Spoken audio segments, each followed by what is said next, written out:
Hey, have you seen the first episode of my brand new show Deadlock yet? Think video game debates on steroids. Click this annotation or the link in the description to check it out. I'll link to it at the end of the video too. Early response has been good, so I think you're gonna like what you see. Warning, this video will most likely contain a comment section full of YouTube commenters aggressively arguing over the merits of organized religion. Viewers of this video, you're good to go. But readers who dare to go below the fold, your discretion is advised.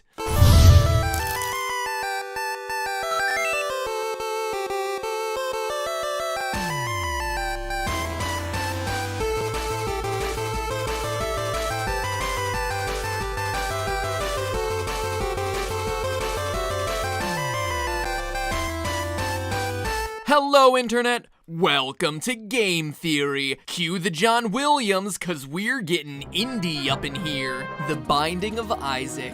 Man, this game is depressing, disturbing, dark, and even some adjectives that don't start with D, like baffling, obtuse, just plain weird. For those of you not familiar with it, The Binding of Isaac was the 2011 follow-up to Super Meat Boy, made by artist and game designer Edmund McMillan. It was a huge success on Steam, so last year they touched it up and expanded it into The Binding of Isaac Rebirth. Honestly, it's a fantastic top-down roguelike tribute to the original Legend of Zelda, so you know the gameplay is gonna be good. But where this game really makes its mark is in its story. This game comes from the Five Nights at Freddy's school of storytelling. Throw some crazy, disturbing stuff against a wall, drop some hints that there's a meaning behind the madness, and let the theorists of the world sort it out. And that's exactly what we intend to do. So the game begins with an opening narration spoken over top of some drawings. It tells the tale of Isaac and his mother. We're told that they live alone on a hill. Isaac draws while his mother watches Christian TV programs, probably a mix of EWTN and the 700 Club. Anyway, we're told that mom starts to hear a voice from above, presumably God, telling her that Isaac is unclean. The comic then shows that she takes away his clothes, toys, and drawings, then locks him away in his room. The voice congratulates the mother for her work, but then demands that she make a sacrifice of Isaac to prove her loyalty. She enters the room carrying a large kitchen knife, but Isaac escapes through a trap door hidden under the rug and is plunged into a world where he must use his tears as a weapon against demons, bugs, anthropomorphized poop, and his mother's own womb.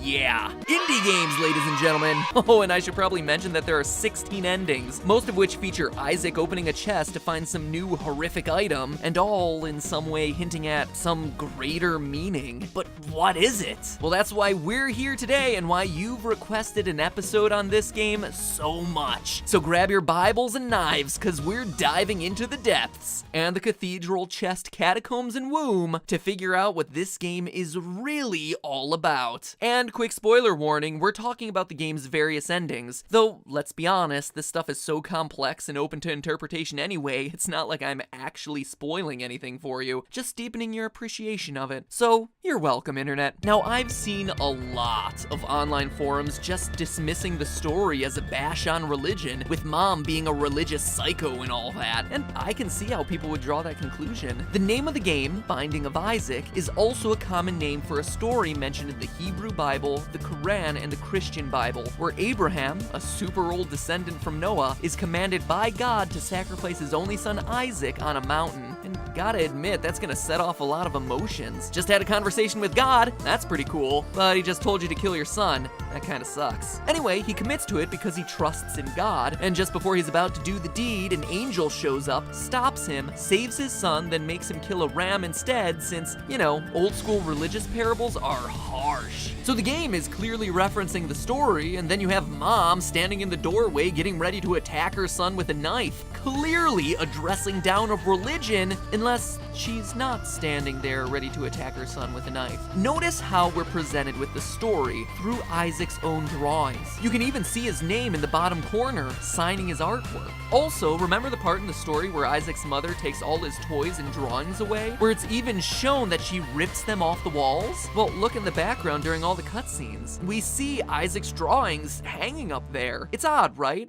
And seriously, let's be honest, Isaac doesn't really escape through a hidden trapdoor to fight hordes of sentient fecal matter. Clearly, this is a game about fantasy versus reality. The framing story Isaac illustrates is exactly that, a story, a fantasy he created. Mother isn't sacrificing Isaac, at at least not literally. And when she appears threateningly in the doorway, that's just a young boy's overactive imagination. Mom probably just came back from preparing dinner. But clearly, there's a connection between Isaac's real life and the fantasy we play through in this game. So what's actually going on here? Well, we need to start picking apart the symbolism. Obviously, we know that this is a religious household. Isaac's mom watches Christian programming, he creates a story themed around the tale of Abraham and Isaac, and all the other characters in the game are also biblical allusions. There's Judas, who betrayed Jesus, which resulted in Jesus' crucifixion, Eve, of Adam and Eve fame, who committed the first sin by listening to the devil's advice, Cain, one of Adam and Eve's two sons, who killed his brother Abel, Magdalene, most likely a reference to Mary Magdalene, one of Jesus' followers and often thought to be a reformed prostitute, and Samson, who was kind of like Hercules, with his hair blessed by a vow to God, acting as a source of his strength until he let a woman cut it. So there's your cast of playable avatars, and in Ending 12 we see that these aren't separate personas. These are all Isaac assuming the different characters. See how he flashes through them all? We even see how he enjoys dressing up as them. In one of the loading cutscenes, we see him receive the Magdalene wig, which he excitedly wears until the other kids make fun of him for it. Kids suck, man. If the kid wants to dress like a biblical prostitute, I say let him. 6th and 7th grade, those were the worst. Sorry, I'm projecting a bit too much. But my sucky middle school experience aside, look again at the roster of characters he chooses to dress as. Sinners. Judas the betrayer, Eve the original sinner, Cain the first murderer, Mary Magdalene the prostitute, and Samson, the guy who got a haircut. Okay, so one of these sins is not like the other, but it is kind of a big deal when it's a vow to God not to cut your hair, and he gives you super strength in exchange for it. Isaac, in dressing like these guys, sees himself as another of these unholy characters. He sees himself as a demon. And that's not just me being metaphorical, he literally sees himself as being a demon in Ending 13. He closes the Bible, looks at himself in the mirror, and sees the evil inside of him. He then looks to the toy chest and, as we see in Ending 12, gets into it with his dead cat. Yep, this is where it starts to get dark. If the stuff about a fanatic mom threatening to kill her naked child didn't already get you there. Isaac is a sensitive, creative boy. He draws, he reads, he proudly dresses as Mary Magdalene. He has an incredibly rich internal life. But as we see throughout clues in the game, his external life has been rough. His mother may not actually brandish knives at him, but she certainly is restrictive and unloving. Isaac's room is sparse. She gives him turds as presents. She pushes him aside when he tries to hug her. And other kids aren't any better. They laugh at him, depants him, even... Are they pooping on him? Jeez, kids are the worst. And though the intro narration says he and his mother live alone, Ending 14 tells us even more. They live alone now. But growing up, Isaac had a father, one who, as we see in the final Polaroid picture, left them. And if all of that wasn't enough, in Ending 16 we see Isaac's dead cat Guppy, who is such an important part of Isaac's life. Anytime you receive a game over, all your possessions are bequeathed to him. Guppy, a dead cat. And certainly all this weighs on Isaac. He feels guilty about it, responsible for all these bad things happening in his life. In fact, one of the new characters introduced in the Rebirth update alludes to this. Azazel, the scapegoat, the one who takes the blame. And because of all of this, he needs an escape, a literal place to hide away, the toy chest. The toy chest is where Isaac goes to escape the sinfulness of the world, both his own and others. It's his place to retreat away from all the bad stuff in life, his mother's abuse, father's absence, peers' harassment. The box is his imaginary world, but escaping reality can be dangerous. In Ending 10, we're introduced to ... known by fans as Blue Baby. The crosses against his eyes are cartoonish signs of death. The blue color, a stereotype of those who've died from asphyxiation, suffocating to death. It also harkens back to a fear Isaac himself has in one of his loading cutscenes, him struggling to breathe in the box. You'll also notice in Ending 12, when Isaac cycles through the other characters, Blue Baby isn't present. That's because the characters he flashes through are the ones he plays as in his fantasy world. Blue Baby isn't just some other imaginary character or costume, it's really a dead Isaac in the chest. A truth he can't come to terms with. This may be getting personal, but have you ever thought about death? Do you get a cold, nauseous feeling that your mind and body can't comprehend? The mind just rejects the thought outright. That's how I feel, at least. And clearly that's what Isaac feels as he confronts Blue Baby. Unlike his response to anything else in the game, his reaction has him literally spiraling, taken aback. That's also why Blue Baby's true name is question mark, question mark, question mark. Isaac can't comprehend the true nature of Blue Baby, of death.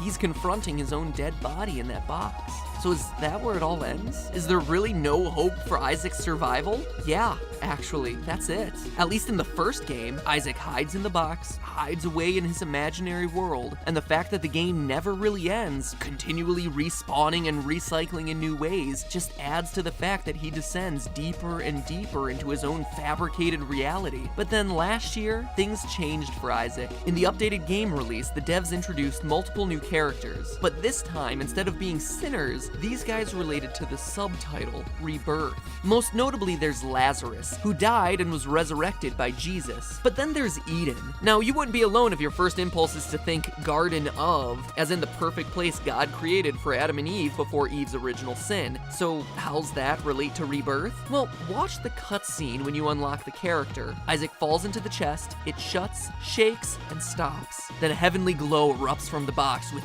Eden rising out. Now you can imagine where I'm going with this. As tragic as it is, Isaac dies in the chest. He gets locked in, struggles, and dies, only to be reborn as an angelic, supernatural Eden, as evidenced by the glowing eyes, ability to float, and white hair. Even the different hairstyles he cycles through provides more evidence. He's being reborn in different shapes. Yes, he's still dead, but at the very least, he's found new life in the sinless paradise of Eden. But that's not all. If you manage to make it all the way to ending 15 and 16, there's a new outcome, one with a little more hope. To reach ending 15, Isaac must fight the Lamb, a twisted demon with an inverted cross on its forehead. In Christianity, the Lamb is usually the name given to Jesus Christ, whose depiction is slightly different than it is in this game. But think about it from Isaac's perspective. He's created an imaginary world where God tells his mother to kill him. Clearly, he doesn't have the most positive outlook on these things, so it would make sense that he, as a character, would envision Christ as an evil demon. But then the game goes one step further. To reach the final boss, Isaac must kill angels to receive pieces of a key.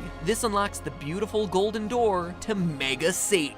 If that isn't a video game boss name, I don't know what is. Defeat Mega Satan and that's it. The cycle stops. There's nothing else to do. Isaac's fantasy world has reached its darkest limits. And this is reflected in the endings. Ending 16, the hardest to reach in the game, has Isaac in his chest, switching between his human self and his demon self, finally ending on him as a demon, and he smiles. Let me emphasize how important that moment is. This is a game in which Isaac is crying the whole time, attacking enemies with his projectile tears, and yet when he embraces being a demon, he smiles. What's this mean? Well, quite simply, he's come to terms with himself. He accepts that he's sinful. He moves beyond the religious guilt he's been brought up with. He no longer needs his imaginary world. And this ties in with ending 15. It features Mother standing outside with a missing poster for Isaac. He's run away. After coming to terms with who he is, both the good and the bad, Isaac finally has the strength to leave his box, his imaginary world, and the abusive household he's been living in. No longer trapped by the guilt of sin, he finds his own path.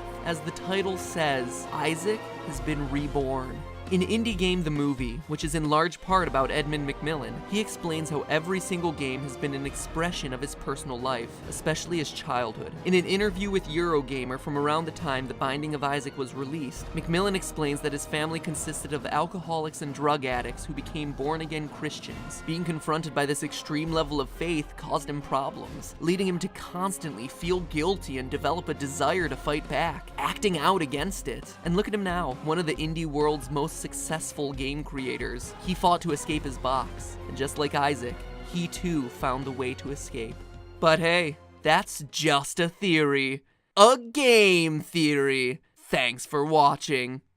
Welcome back to the Super Amazing End Card Tournament, where last time 5% more of you want to be totally OP in your video games compared to having a game that is super realistic. Only 5%, huh? That's actually a lot closer than I would have expected. This week, in honor of the Binding of Isaac, I want to know about indie games. Do you prefer the more experimental, creative, off-the-wall world of the indie game scene? Or are you a AAA console diehard? Papers, Please or Paper Mario? Limbo or Last of Us? Click on one to choose and get taken to the channel page, where the only logical course of action from there is to subscribe, and then checking out the first episode of Deadlock, or some other video that you haven't watched yet. So go for it, Connect 4. Now if you'll excuse me, I need to go cry in the tub for an hour. Indie games are depressing to talk about, man.